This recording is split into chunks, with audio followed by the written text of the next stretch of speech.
to the School Lands Trust. This is a momentous moment in the state of Minnesota. Senator Root, welcome to the chair. Mr. Vande Linde, welcome to the committee. Mr. Chair and members, thank you. I'm Senator Carrie Root. I serve District 10, and I am the chair of the Legislative Permanent School Fund Commission, in other words, the School Trust Commission. So we are this is indeed a momentous day. It's been a long time coming, and it's been a wonderful journey. We are a 12-member bipartisan board, and when I tell you that we're bipartisan, this is truly one of the issues that has brought us all together. And when we work on the floor of the House and the floor of the Senate, we really truly have the children at heart, and so it's been a pleasure to work on this issue. Many people were instrumental in the creation of this board. Senator Kiffmeyer was a representative when she helped in the House. I see Senator Bonhoff has left, but she was also instrumental, and many of the folks on this that sit on Senator Uyghur and Senator Hoffman also sit on our commission. But I tell you, we wouldn't be here today without the tenacious advocacy of former Representative Denise Dittrich and Representative Tim O'Driscoll, because they understand the tremendous fiduciary responsibility to Minnesota's children. So a little bit about the school trust lands. In 1858, the federal government gave section 16 and 36 of every township to the school children. But by 1900, many were sold. And so today we have 2.5 million acres of school trust. And we also have 1 million acres of mineral rights. And so that's why this is so very important that we have an administrator. And having worked with Mr. Vande Linde, I know that he understands that this fiduciary responsibility of the trustee. And we're just very honored that Governor Dayton has appointed him. And with that, Mr. Vande Linde, congratulations. Mr. Vande Linde, welcome to the committee. Chair Hoffman, Senators, Aaron Vande Linde, I am the School Trust Lands Director, and thank you, Senator Root, I appreciate the words. First, I'd be remiss if I didn't, say that this was a great honor that Governor Dayton bestowed on me. I am the first of my kind in Minnesota, as Senator Root pointed out. But as Senator Root also pointed out, I'm not the first to work on this issue in Minnesota. Former Representative Denise Dittrich is the godmother of school trust lands in Minnesota. She's worked on this issue for over a decade, and she's been a consistent sounding board and a supporter of mine since I've been working on the issue since 2012. So a little bit about my background. I came to the Department of Natural Resources in 2009. I was the transactions manager there. I learned about school trust lands firsthand there. I oversaw the legal and real estate transactions group, and learned about the 2.5 million acres of school trust land, and learned that there was another 1 million acres of severed mineral rights, and what that money did for the students of Minnesota. Before that, I was in private real estate practice, working on commercial transactions and real estate law. And in 2012, with the passage of this act in Minnesota Statute 127A, they created the school trust director position, and it wasn't filled until this past September. But as a stopgap measure, the DNR hired its own school trust land administrator, and I was honored to take that position in 2012 in the department and work in the department to help turn the aircraft carrier, if you will, of some of the missteps the department has made over the last 80 years with the school trust lands, and saw that as a launching pad really for this position, and now what I'll be working with really is from the outside with the DNR and with the legislature and with the executive branch and the governor's office on making some more positive changes on behalf of the school trust.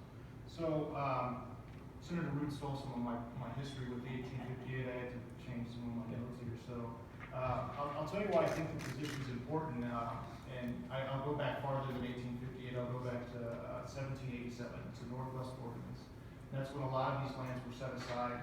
There were the spoils of war, and I'm a native of the Commonwealth of Virginia. I'm not a Minnesota born. I've been here almost 20 years, but I'm a native of Virginia. So I'm a big Thomas Jefferson fan. And in the Northwest Ordinance, Thomas Jefferson wrote, knowledge being necessary to good government and the happiness of mankind, schools and means of education shall forever be encouraged. And that's in the Northwest Ordinance. That's actually to put all of the states west of the Mississippi on the same playing field or equal footing with some of the eastern states, because the federal government didn't have the money to support education when these states were admitted. They did that in Minnesota with Section 16 and 36. Those were the original school trust grants. It's 2.5 million acres. They followed it up with 3 more grants throughout the 1860s and 1870s.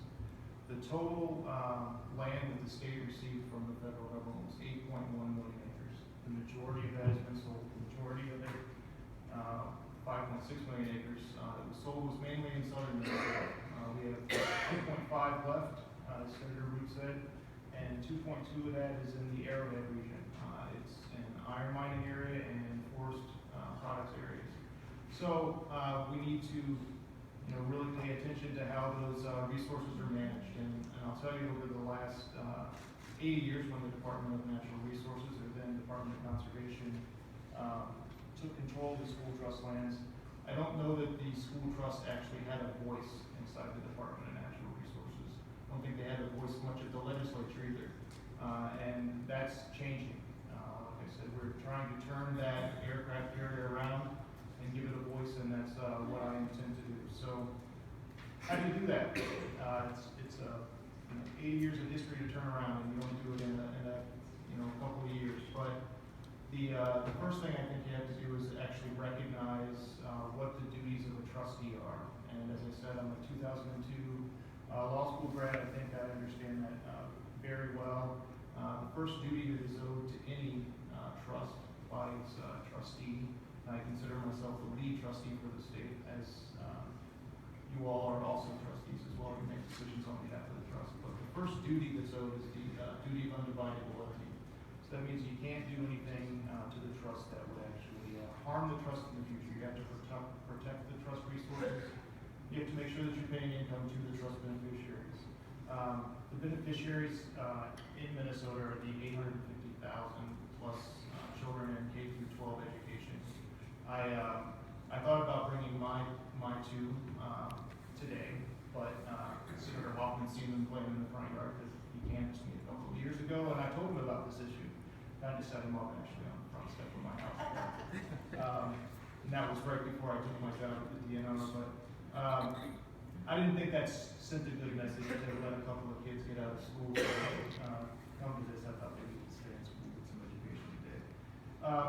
So, the duty of loyalty is paramount, but the legislature's also put a number of different things in place for my role and for the operations of the school trust. And one is the goal that's in statute, and that's to secure the long-term maximum revenue from the school trust lands, consistent with the fiduciary responsibilities, by employing sound natural resource and conservation management principles. I've heard a number of questions earlier about what the challenges are. The challenges is giving those words meaning for the Department of Natural Resources and making those long-term investments. I look at long-term about as far as I can think is my grandkids, maybe 4 generations. In trust terms and perpetual trust terms, that's a very short timeline. So we can't make decisions today, or I can't make decisions or recommendations today that actually impact decisions a couple of 100 years out. So I take that duty very seriously, and it's difficult. I can sit here with a lot of hubris to tell you that we shouldn't have sold 5.6 million acres in southern Minnesota. We should probably lease it to those farmers, but that would have never funded the trust as it is today. And today there's over $850 million in the corpus of the trust. So I also have duties that are already laid out in statute, so my job's pretty well defined on what I can and can't do. In a general sense, I am the lead trustee, as I said, and I'm the advisor to the legislative branch and the executive branch on all things school trust lands. So I also have a term limit, so a very short period of time where where I can make a difference. My term is on December 31st, 2020, assuming that I make it through the confirmation process that is. And, you know, I have to make an impact in a short amount of time. And I think the one thing that I can do really is to advance the ball, is to set this strategic plan in place that allows us to make the best use of our natural resources over a long period. Right now, I don't know that we're actually doing that. One of the things that I led when I was at DNR was an inventory that identified the highest and best use of all 2.5 million acres of the school trust lands and the million acres of separate mineral rights. And what we found was there was actually 850,000 acres that had little economic use, which is unproductive land. And one of my goals is to actually find a use or an economic use for those lands. And we've already started down that process.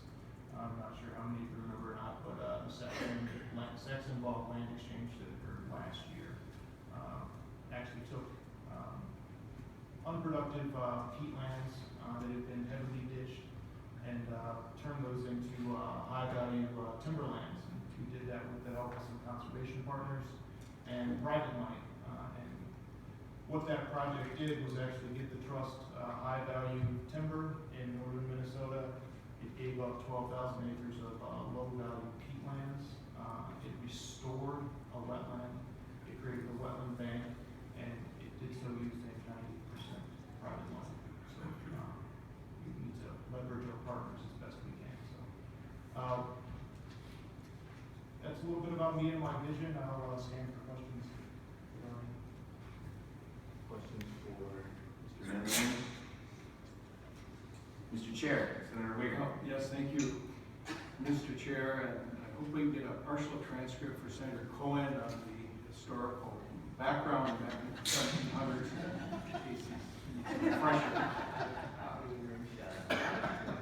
But I'm sure the pioneers that wanted to make sure that a couple of sections in the various parcels, you know, before our statehood, thinking of the kids, you know, what a vision, and to put that, and that was the federal government and saying for the states to do this, and then here we are today. I think they'd be very pleased, very proud that we're still talking about the importance of that, the return for the kids. And for many years, as you know, there was a recognition that there was this esoteric constitutional provision, but the money just passed through to the general fund. You know, it was in the education for a little bit, but then it passed through. You know, what does that mean? MSBA, the School Boards Association, started passing resolutions. Others said, you know, this should go to the classroom. It's for kids. And as Senator Rode, on behalf of the commission, points out, you know, there's a lot of money in that trust. And it's a trust for kids, and it means $28 per student.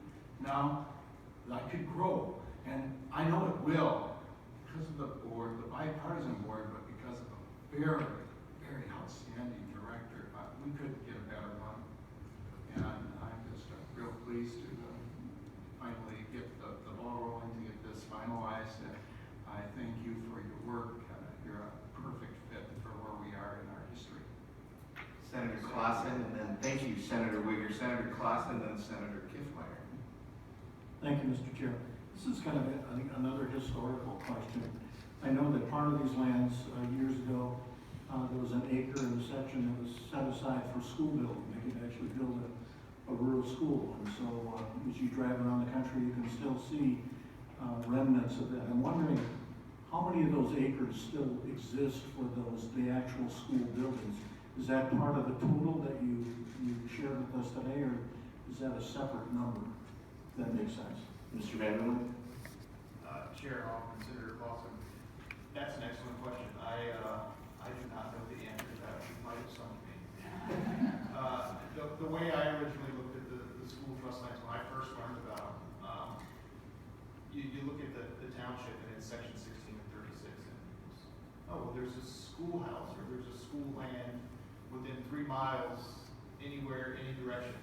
And I looked at that a long time ago, but I don't know how many of those acres are still part of that 2.5 million acres. I could look into it and do do some studying if you wanted. It'll take me a while to do. Mr. Chair. Senator Clausen. Thank you. It's kind of a curiosity, you know, growing up, I actually went to a one-room schoolhouse. And just kind of curiosity, because I know that most of those have disappeared over time. And I imagine in some cases they went to a township, or became a township town hall.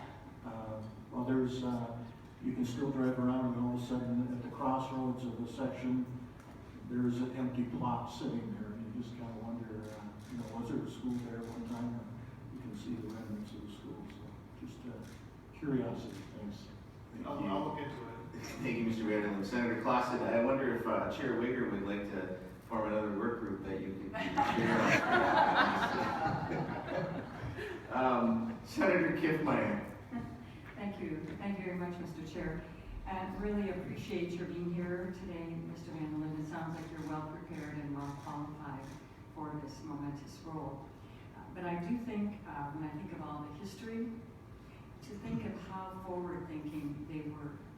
But I would suspect that those folks would say, what took you guys so long? What took you so long? That it took till today that we have a trustee situation where your singular focus should be to the benefit of the students and for this land. I think that's what they would say. What took you so long? But certainly this must be the year of doing these things, because they were also forward thinking in our Capitol building. And that's in a major restoration. So maybe this is the year for seeing some of those things being done. But it also reminds me of up in local government, one of those things that are often not seen is zoning and planning. It sounds horribly boring. But it's one of those things that if you do well, they will bless you in 40, 50 years, or they will curse you in 40, 50 years. Who would ever thought of putting this here or that there, right? And so it is decisions that you will make, though, and that we will make. So can we rise to the occasion and think also for those next 100 years, and that the decisions we make, because we finally have one person to go to, we finally have a group to go to whose singular responsibility is that we get to ask those questions. And that's really important for us as well. But I think that it's very important right now, because the decisions we make can, down the line, a small detour doesn't look like much in the beginning. But as you go farther away, that makes a substantial difference. And so the seeds we do today in regards to our work here is going to be really important. And I want the future people to say that we did a good job. And so every generation has that. We have it now, a unique opportunity, and I think it is time, but let's get to it. Thank you very much. Thank you, Senator Kiffmeyer. I know the Minnesota School Boards Association was mentioned, and former Representative Denise Dittrich is here. If you want to have any, for the record, any comments from the MSBA that lead to this, if that would be so welcomed, as the Chair Wigger has asked. And I have a note from him that says that, so Grace Kelleher is here as well. I mean, this is a momentous, and to members, Senator Rude, who is our wonderful chair, has a letter that's in your packet as well. I think that's was well done, and there is. You're right, it was a truly bipartisan supported board, and we have one focus, and I'm glad you mentioned that, and you do an outstanding job keeping us focused on that, and Senator Wigger's on there as well as Senator Sachs on there. So welcome to the committee, former Representative Dittrich. Thank you, Mr. Chairman, members of the committee. I would like to just say a couple of words here, and I would like to end with a story, and I'm a terrible storyteller, so you can leave if you want for that part. First of all, I just want to echo what everybody else has said, that this is a historic day, and that the children in Minnesota finally, after all of these years, have one person dedicated to working day in and day out every day on behalf of their trust fund. This goes back to 2008 though, and there are a couple people that I do need to shout out about and give a special thank you, because this was a very difficult path for those of you who were not here. Lots of bumps and bruises and battle wounds and lots. And as I look around and see some of your faces, I know I just would like to mention that some people just act you know, that school trust land stuff you're working on, it's time to do it. Just keep working on it. And those words of encouragement bring people a long way, so never quit doing that in your business. But first of all, I want to say thank you to Senator Uyghur.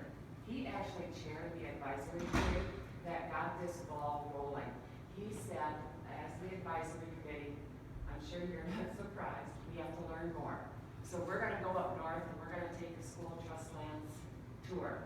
And that was the first ever tour. And he invited me because I had been assigned to my last choice of work groups, which was to chair the school trust lands piece. There were lots of other wonderful topics. I got that one. And so he started that by bringing a group of legislators and the DNR and everybody up there, and everybody had this kind of aha moment together. And he never left the topic though. When we came back, he stood by this topic for a very long time. And in fact, it was our first bill that he was instrumental in getting passed, and that was the pass-through that he was talking about. I don't know if many of you understand, but the kids in the state get about almost $30 per pupil in school trust lands money in interest and dividends. It gets sent to the school district, but then it was taken away. So the kids, the school districts, the teachers, the administrators never felt any benefit from having this trust. I would be really remiss if I did not thank Tommy Rukavina, former Representative Rukavina. He was on this issue much longer actually than even Senator Uyghur and I. What people used to say, and he admits it himself, was he always stood up and screamed. And so, and then he'd sit down, and then he's on to the next topic, you know. So, the other person that I want to thank is Governor Dayton. It took a little bit longer than what we would have liked, but he did finally appoint, Aaron talked about, he is the first of his kind, and I will go so far as to say he is one of a kind. And I am very grateful to both of them. And then I would also be remiss if I did not thank Representative O'Driscoll. He came in as a freshman and took this bill, let me back up, this is a reform bill. There is only one other state really in the country that has a model similar to this, and that we emulated. We tried to go all the way and have it the exact model, but of course in this business, it's the business of compromise. We ended up with the model that we have, and so we tried to emulate to the best that we could the state of Utah and their school trust lands management. And Representative O'Driscoll coming in as a freshman just had to learn. He had a really high learning curve, and he took the ball and ran with it and got this reform bill passed. And then there are many people in the room today that are also on the commission that I would like to thank. Chair Rood has done an excellent job and has taken a real interest in this, along with Senators Pratt, Weber, Hoffman, Saxon. Lots of commitment there, and I really appreciate it. And then the other group of people that I am going to shout out to is now, of course, as an employee of MSBA. This sounds a little self-serving, but it's truly not. It's truly from the heart. Grace Kelleher from MSBA took a real strong interest in this topic and actually went with us up to that on that little tour on her own time, her own interest, and never left the issue either. We had really over 30 hearings, not just on one bill, but many bills throughout the time. And MSBA was there at every single hearing testifying in support, even when it wasn't very popular and it wasn't very easy. And then finally, I just have to as I mentioned, end with one little story, and that I think just capsules the whole essence of the issue. And what it is when we were trying to educate the state about the fact that the school children in the state had a trust fund, I would go out and talk to anybody who would ask. And the Robbinsdale LAC asked me to come out and speak to their group on the issue of school trust lands because they had seen these bills be introduced and such. So I'm talking about the little school trust lands and doing the history and what has happened and what needs to happen and that type of thing. And I do my little thing and I, to say thank you and walk out to the parking lot. And somebody runs after me, and her name is Kimberly Dunn Lewis, who was sitting there in the front row. And she tugs on my arm and she says, wait a second. She says, you mean if I'm understanding my school district and tell them that they are the recipient, the beneficiary of a trust fund? And I said, yes. She said, they're trust fund babies?